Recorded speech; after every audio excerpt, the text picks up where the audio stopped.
시청자 여러분 안녕하십니까? 광복 80주년을 맞아 우리 시대에 큰 울림이 되는 의미 있는 여정을 다녀온 방송보도부 김덕출, 심규섭, 유순희 세 기자의 소식입니다. 이들은 지난 8월 15일 우리 민족의 독립을 향한 간절한 염원이 깃든 상하이 대한민국 임시정부 청사의 발자취를 따라 순국 선열들의 숭고한 애국심을 깊이 느껴보는 귀한 시간을 가졌다고 하는데요. 이번 상하이 방문에 앞서 이들은 국내 용산 효창공원에 위치한 백범 김구 기념관을 먼저 찾아 김구 선생의 삶과 임시정부의 고난, 그리고 독립운동가들의 헌신을 미리 배우는 과정을 거쳤습니다. 이러한 사전학습은 상하이 현지에서 독립의 흔적을 더욱 깊이 이해하고 생생하게 담아내는 데 큰 도움이 되었다고 합니다. 김덕출, 심규섭, 유순희 기자팀의 특별한 보도를 영상과 함께 만나보시겠습니다.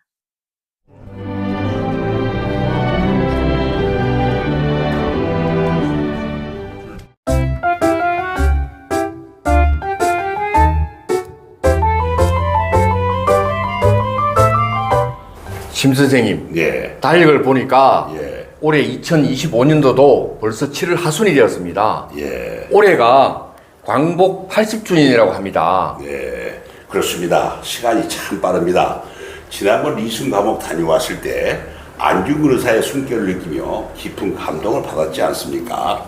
그 여운이 아직도 생생합니다. 네, 맞습니다. 리수에서 느꼈던 그 전율이 우리 독립의 역사를 더 깊이 찾아보고 싶은 마음으로 이어지네요. 광복 80주년인 만큼 임시정부의 상징적인 장소인 상하이를 직접 방문해 보는 건 어떨까요? 상하이 임시정부라니, 이야, 정말 의미 있는 여정이 될 것 같습니다. 좋습니다. 그런데 떠나기 전에 우리 선열들의 삶을 조금 더 깊이 이해하는 시간을 먼저 가져보면 어떨까요?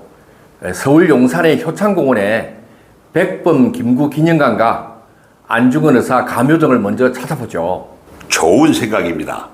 역사의 뿌리를 제대로 알고 상하이로 가면 그 영상에도 진정성이 더 잘 담길 겁니다. 한번 가보시죠.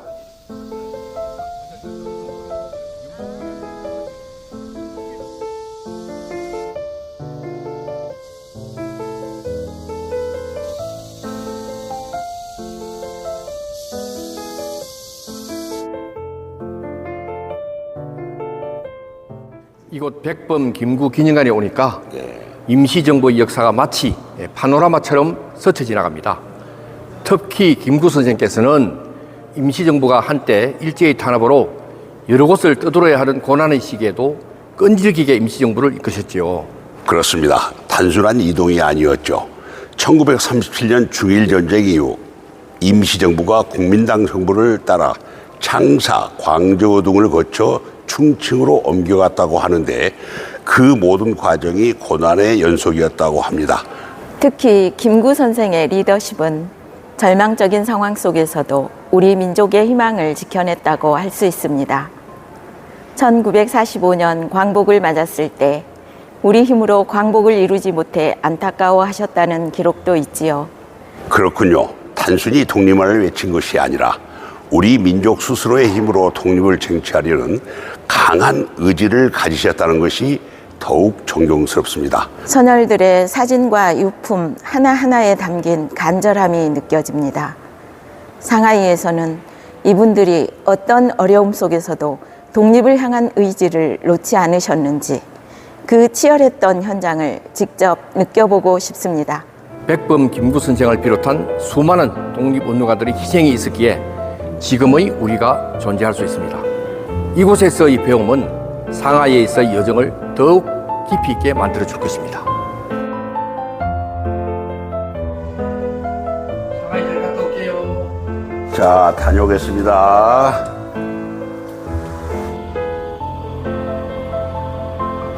오늘은 광복 80주년을 기념하는 뜻깊은 날입니다. 우리는 독립의 발자취를 따라서 중국 상하이로 갑니다. 오늘의 우리 방문은 단순한 장소의 방문이 아니라 선열들의 희생과 각오를 오늘날의 우리 삶에 되새기는 중요한 날이 되겠습니다. 기록으로 남겨 후대에 전하고 싶습니다. 영상은 감정을 담아내는 매체니까요. 우리 세 사람의 감정과 생각을 담아내겠습니다. 멀지만 가깝습니다. 오늘 현장에서 느끼는 것들을 정성껏 담겠습니다. 화이팅! 화이팅! 광복 80주년, 우리는 상하이 임시정부로 향합니다. 현장에서 만나는 역사적 흔적은 오늘을 살아가는 우리에게 어떤 질문을 던질까요? 이 기록은 그 질문에 대한 답을 찾아가는 여정입니다. 네, 우리가 드디어 상해 푸동공항에 도착했습니다. 네, 도착했습니다. 상해 임시정부로 바로 가보겠습니다. 현장에서 직접 보고 들은 것을 기록하겠습니다. 경건한 마음으로 임하겠습니다. 네, 그러면 상해 임시정부로 출발! 이제 상해 임시정부 청사인데요. 이제 들어가서 볼 거지만 이 건물에 와서 보니까 이 건물이 우리에게 과거가 우리 현재에게 말을 거는 것 같습니다.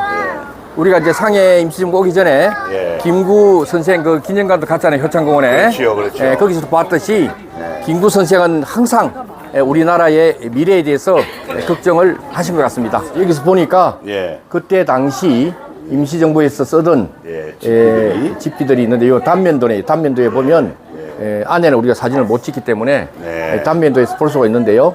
뭐 선풍기도 있고 색상도 있고 그다음에 또 시계 뭐 그다음에 침대인가 이게 그렇죠. 약간 잠잘 수 있는 그런 시설도 있고 이제 안에 들어가서 한번 보면 그때 당시에 그분들이 고생과 또 고민과 희생 이런 것을 이제 우리가 느낄 수 있을 것 같습니다. 드디어 대한민국 상해 임시정부 청사에 도착했습니다. 엄숙하게 관람하겠습니다. 임시정부 청사 내부로 들어섰습니다. 좁고 허름한 이 공간에서 수많은 독립운동가들이 밤낮 없이 조국의 해방을 위해 고뇌하고 활동했습니다. 이들의 간절함이 이곳에 고스란히 배어 있는 듯 합니다. 마치 타임머신을 타고 과거로 돌아온 것 같습니다. 김구 선생의 집무실을 보면서 그분의 고뇌와 헌신이 얼마나 컸을지 감히 헤아려 봅니다. 대한민국 임시정부는 국내외에서 이어진 독립운동의 정치적 중심이었습니다. 김구 선생을 포함한 많은 독립운동가들은 이곳에서 임시정부를 운영하며 대한민국의 법통을 지키려 노력했습니다. 우리가 서 있는 이 자리 하나하나가 그들의 결의를 말해줍니다. 예, 오늘 광복절이라서 가족들하고 아들한테 오늘 광복 기념일이기도 하고 그래서 이것저것 해서 우리나라 첫 임시정부 어디에서 이렇게 시작되었는지 교훈도 있을 겸 관광도 할 겸 이렇게 해서 왔습니다. 자, 우리가 이제 이 상해 임시정부 안에 구경을 다 했습니다. 맞습니다. 상해 임시정부를 참 우리가 몇 개월 만에 우리가 계획을 잡고 왔는데 근데 안에는 또 이제 촬영을 못하게 해가지고요. 사진 한 카트도 못 찍었잖아요. 그렇습니다. 그래서 이제 우리 머릿속에 그다음에 눈에 이렇게 이제 우리가 기억을 하고 있는데 하고 생각보다 많은 사람들이 8월 15일이라서 그런지 모르겠는데 이 많은 사람들이 와서 구경을 하고 그때 당시 우리 그 고생했던 선녀들의 그 희생 정신을 좀 기리는 그런 모습이 보기가 고맙습니다. 참 좋습니다. 그때 당시 보니까 임정이 여러 군데를 32년도부터 이제 상해 임시정부 여기에 있다가 이제 옮겨서 다니다가 결국은 1940년인가 그쯤에 이제 충칭으로 옮겨가지고 거기서 이제 상해 임시정부로 이제 정착이 된 겁니다. 그렇다고 그러네요. 우리가 몰랐던 것도 많이 알게 된 계기가 되었고요.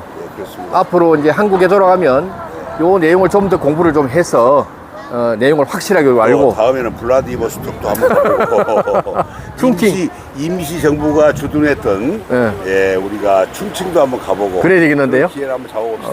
뭐 보니까 한 7군데, 8군데 정도 되더라고요. 뭐 기회가 되면 싹 한번 돌아봤으면 좋겠지만 좋죠. 역사 공부도 하고 어. 역사 기행도 하고 좋습니다. 될지는 모르겠습니다. 네. 한번 해보겠습니다. 자, 잘 봤습니다. 네, 화이팅! 우리는 역사를 통해 배우고 역사를 통해 미래를 만듭니다. 광복 80주년을 기념하며 대한민국 독립의 위대한 발자취를 기억하고 그 정신을 다음 세대에 온전히 전하는 것이 우리의 책무임을 되새깁니다. 독립의 전당 상해 임시정부 청사에 와서 관람을 했는데요. 당시의 사진들을 보면서 내용들을 읽어보는데 가슴이 뭉클했어요. 살면서 현실에 안주해가지고 그동안 역사를 잊고 살지 않았나 반성도 하는 계기가 됐고 역사 공부를 좀 다시 해봐야 되겠다는 생각도 했습니다. 그리고 여기가 중국임에도 관람객이 너무 많아서 감회가 새로웠어요.